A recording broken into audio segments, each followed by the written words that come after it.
A paz do Senhor. Eu tenho a palavra de Deus para a sua vida.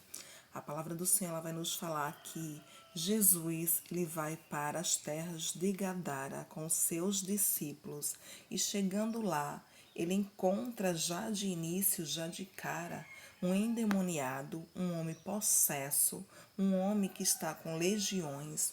E esse homem, a palavra vai dizer que ele anda pelos sepulcros, que ele vive uma vida totalmente fora da sociedade, distante da sua família por causa das condições que ele vive. É um homem que nem correntes, nem grilhões o prendiam, o segurava preso.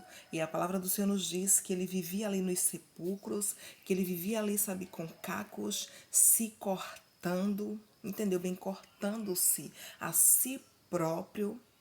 E ele vivia numa condição terrível, numa condição que não dava chance para ele viver em meio à sua família, para ele viver ali em meio à sociedade de sua época.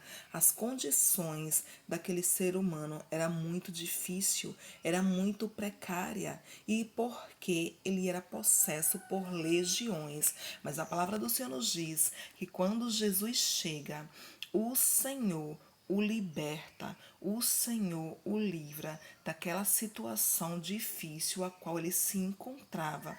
E a palavra do Senhor nos diz que ao libertá-lo, ele se torna um homem consciente, são de tudo ali o que estava acontecendo.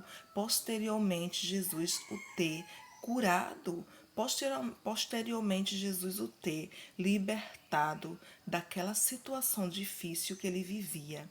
E ele fica liberto ali, né? A vida dele vai mudar completamente, porque o Senhor Jesus chegou na sua história, o Senhor Jesus chegou na sua vida e ele quer seguir Jesus, mas Jesus fala para ele: não, volta para a tua família e vai falar que o Senhor te curou, que o Senhor dos exércitos te libertou daquela vida que tu tinha. Só que a palavra do Senhor, meus irmãos, vai nos falar que quando Jesus chega naquele lugar, Jesus é expulso, não por aquele homem que ele libertara, mas sim pelos outros que não aceitaram a presença do Senhor Jesus. Jesus foi ali escorraçado, Jesus ali foi ordenado a sair daquelas províncias, a sair das terras dele, porque eles falavam que não queria a presença de Jesus nas terras dele, no lugar que eles viviam. E eles rejeitam a presença do Senhor Jesus. Eles não querem nem saber quem era o Senhor Jesus.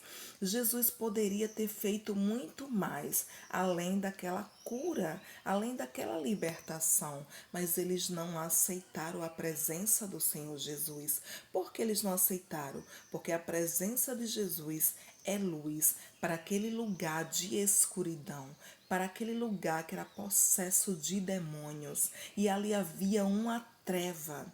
E você sabe que luz não se mistura com trevas. Onde a luz chega, a treva é ofuscada. E a presença do Senhor Jesus estava ofuscando aquele lugar.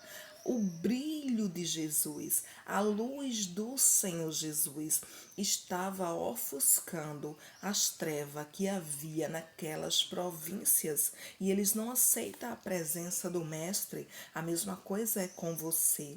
E você se pergunta por que nos lugares que você chega, as pessoas não gostam da sua presença. As pessoas se sentem incomodadas com a sua presença, com a sua existência, com a sua chegada naquele local, naquele ambiente. E você nunca fez nada para com essas pessoas. E você se pergunta, ué, por que que essas pessoas se sentem incomodadas quando eu chego no ambiente, quando eu estou no local? É simplesmente, meus amados, porque você tem a presença do Senhor Jesus. É simplesmente porque você tem a luz que é de Jesus, que é de Deus. E se você é luz e chega em locais, em ambientes que é trevas, as trevas vai se sentir incomodada com a luz que chegou. As trevas vai se sentir ofuscada com aquela luz que chegou.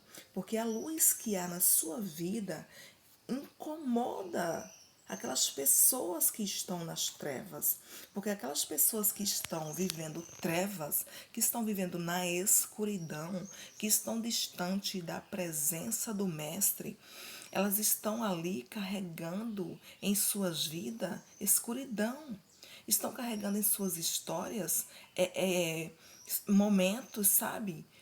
Situações, vivendo coisas que estão completamente distante do Senhor Jesus. E essas pessoas que carregam trevas, elas querem se misturar, elas querem conviver apenas com aquelas outras pessoas que praticam a mesma coisa que ela pratica, porque ali vão se dar bem. Ali vão se juntar, vão se reunir, vão se sentir bem, porque praticam as mesmas coisas, porque praticam as mesmas atividades, porque fazem as mesmas coisas, porque vivem distante do Senhor. E pessoas que vivem nas trevas, elas vão se reunir, se juntarem a outras pessoas que fazem o mesmo que elas fazem. E quando chega uma pessoa no ambiente, no local, que faz completamente o oposto do que elas fazem, que age completamente diferente do que elas fazem, elas se sentem incomodadas e elas vão se reunir para caluniar você, para se levantar contra você, para denegrir a sua imagem.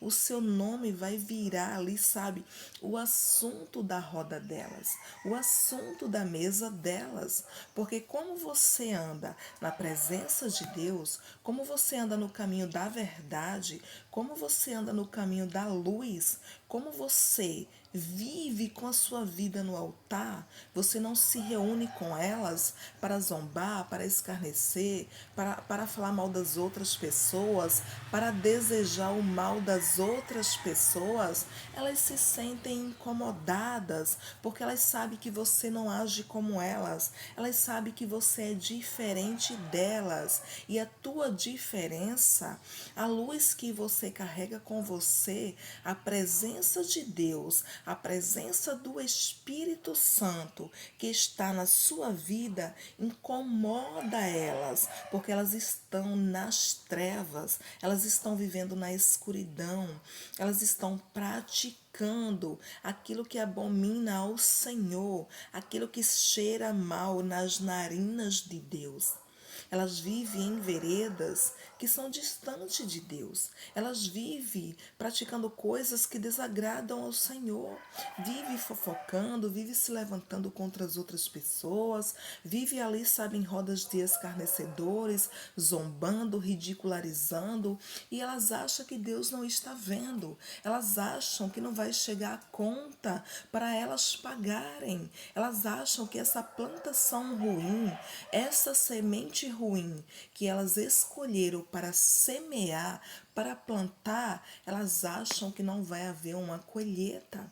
Elas acham que elas não vão ali colher todo o fruto da plantação mal que elas fizeram.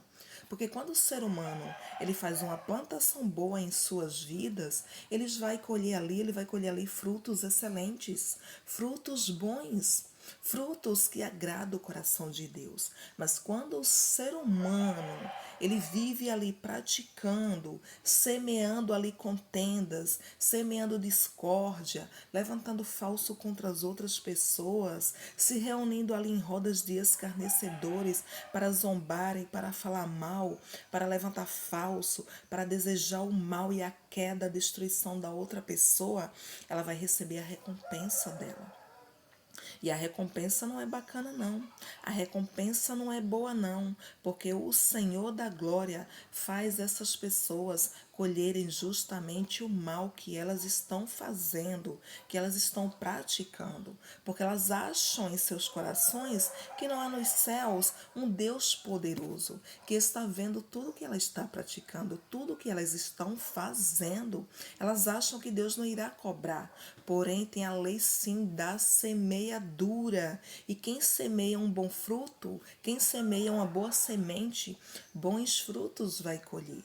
Mas quem semeia uma péssima semente, péssimos frutos irá colher para as suas vidas e depois vai chorar, depois vai sofrer, e depois vai passar por situações adversas. E aí, sabe, não vão se lembrar, e se lembrar, e se mesmo que se arrependam do que fez contra as outras pessoas, vai ter que colher todo o fruto ruim da plantação mal que fez. Então, que venhamos andar na presença do Senhor, que venhamos desejar o bem das outras pessoas e não o mal. Que venhamos desejar, sabe, que as pessoas estejam firmes na caminhada com o Senhor Jesus e não que elas caiam, e não que elas venham a perecer, e não que elas venham a se precipitar, e não que elas venham a se destruir. Porque aquilo que eu desejo para o meu próximo, se for bom, o dobro vem para mim. Mas se eu desejo o mal para o meu semelhante, o dobro do mal, da maldade que eu desejo para ele, vem para a minha vida. Então, que o ser humano venha desejar o que é bom para o outro, para que venha suceder, para que venha, sabe, colher excelentes frutos para as suas vidas. Amém?